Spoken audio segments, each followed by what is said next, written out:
Hello, my name is Ellie Kaplan, and I'm a doctoral student in the History Department at the University of California, Davis. I am a white woman with a round face and curly blonde hair to my shoulders, standing in front of a plain light blue wall.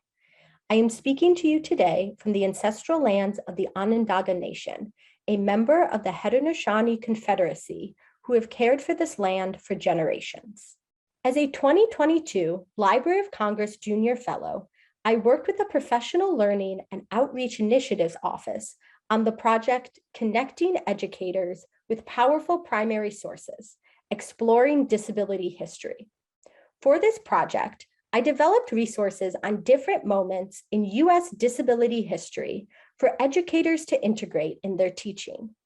These resources will help disabled students see their own histories reflected in the curriculum and help all students understand how disability issues may affect their lives and environments.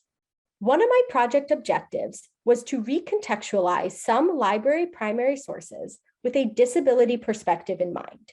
For example, one teaching activity starts with comparing the curbs in the two photographs from the library's Prints and Photographs division on my screen. The image on the left shows part of a black and white photograph from around 1905, which depicts a busy intersection in St. Paul, Minnesota, where people are walking along sidewalks about 12 inches taller than the street. The colored photograph on the right from 2010 focuses on an empty intersection in front of a worn down building in DC. But when shifting our attention to the sidewalk, we see a clearly marked crosswalk, stoplights, and two visible curb cuts, each with bumpy red pavers in the middle. Analyzing images of public sidewalks can then lead to additional paths of inquiry, including learning about the history of curb cuts as part of the broader disability rights movement, discussing universal design and creative solutions to conflicting access needs, and investigating places of inaccessibility in students' own environments. Another teaching activity centers on the history of a Hansen's disease settlement in Hawaii. Previously referred to as a leper colony, this settlement isolated people with the disease on a remote peninsula for over a century.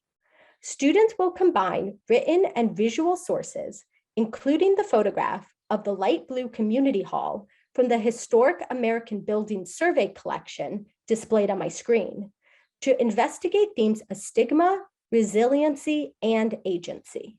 Students will be able to explore how disabled people built a nourishing community for themselves out of their segregation.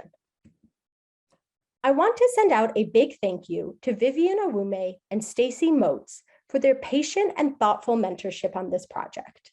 Hopefully, these activities and resources will encourage teachers and students alike to engage with more Library of Congress sources on disability topics. Thank you.